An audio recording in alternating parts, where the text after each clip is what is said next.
Oke, selamat siang rekan-rekan media.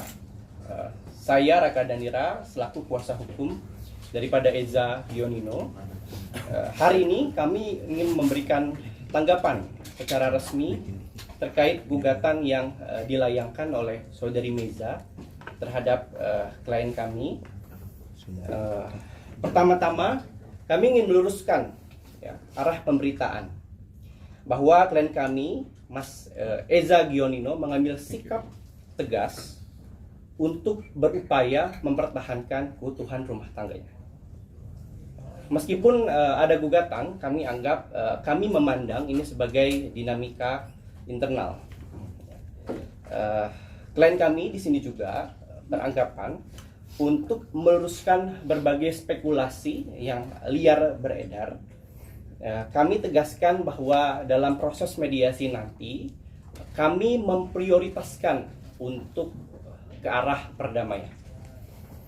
Kami juga mengklarifikasi bahwa sampai saat ini bahwa pemicu permasalahan terkait hal ini bukan karena isu dari KDRT dan juga isu orang ketiga. Baik. Oke, mungkin dari saya. Assalamualaikum teman-teman semuanya. Sebelumnya terima kasih udah hadir di sini. Jujur saya gimana ya? Mungkin kalau ngomongin promo sinetron atau apa mungkin lebih mudah, tapi karena ini ngomongin masalah rumah tangga saya sendiri, jujur saya agak gemetar ya, nafas saya agak terengah-engah. Jujur ini berat sekali karena yang saya hadapin.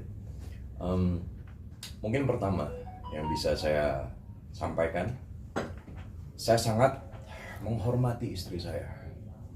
Sayang, aku sangat hormatin kamu. Aku tahu kamu seorang ibu yang baik, ibu yang hebat untuk anak-anak saya, Nicole, Khan, Aksei. Gini, saya juga akuin kok. Saya sebagai figur suami, sebagai seorang ayah, saya jauh dari kata sempurna, saya akuin itu. Tapi sekarang kondisinya, kita kemarin, ya namanya juga masalah rumah tangga ya, gitu. Rumah tangga itu pasti ada cekcokan gitu loh, ada selisih paham.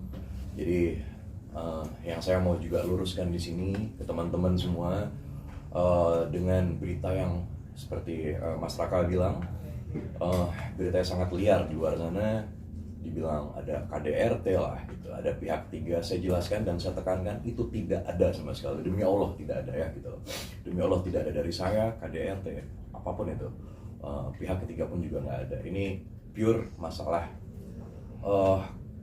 kita kurang komunikasi ya, kurangnya komunikasi dengan baik, itu aja, komunikasi internal pastinya gitu. Tapi Kak Eza sendiri mungkin sudah berpisah rumah kah? Sudah dari berapa lama dan sekarang? Dari pertengahan Agustus ya, mulai tanggal 15 ya Mas ya, mulai tanggal 15 Agustus saya sudah tidak bertemu dengan istri, anak-anak saya. Gini, selama ini pasti teman-teman tahu kok, saya selalu bilang ya, selalu saya utamakan prioritas saya dalam hidup saya itu adalah istri, anak-anak saya. Saya bekerja itu untuk mereka. Saya nggak pernah belanja, beli apa-apa gitu, nggak pernah. Saya selalu untuk mereka.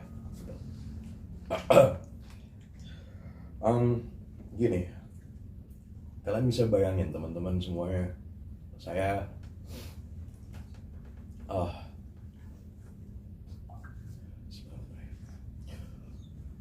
yang biasa setiap hari bertemu dengan anak-anak saya, sekarang tidak.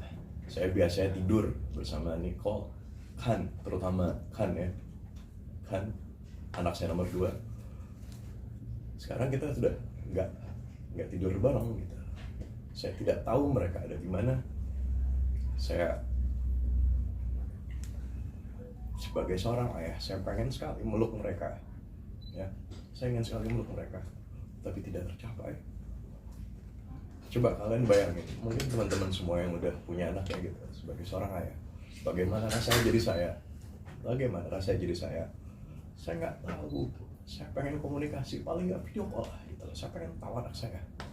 Ya coba kalian bayangin gimana saya kepikiran bagaimana wajah anak-anak saya, kebingungan, nggak tahu dedinya ada di mana gitu. Terus kalau mereka bertanya dedinya di mana, saya nggak tahu jawaban mereka itu apa. Saya jujur, saya sebagai seorang ayah, saya rindu anak-anak saya, dan saya juga rindu istri saya. Jadi dalam setiap doa saya, dalam sujud saya cuma berharap, ayo mam, sayang, kembalilah pulang, yuk. Masalah kita komunikasikan dengan baik, yuk kita selesaikan semuanya baik-baik. Ayo kembali pulang, bawa anak-anak. Aku janji kok, aku bakal perbaikin semua kekurangan aku, ya, kesalahan aku bakal perbaikin semua. Ya. Dengan kata lain, setelah Agustus itu berarti tidak ada komunikasi antara dirimu, istri, dan ke anak-anak itu nggak ada. Baik, jadi sebelum itu ya, ini menjadi kekhawatiran terhadap mental daripada anak-anaknya, bahwa Nicole, Kan dan juga Aksay itu memiliki kedekatan emosional dengan Mas Eza. Ya, jadi kita tidak saling menyalahkan, kita juga tidak membuat ini semakin riuh, tapi ayolah kita pentingkan untuk masalah mental dan juga psikologi daripada ketiga anaknya, Mas Eza juga dan juga Mbak Eca. Kak Eza sendiri tahu digugat itu dari siapa dan mungkin?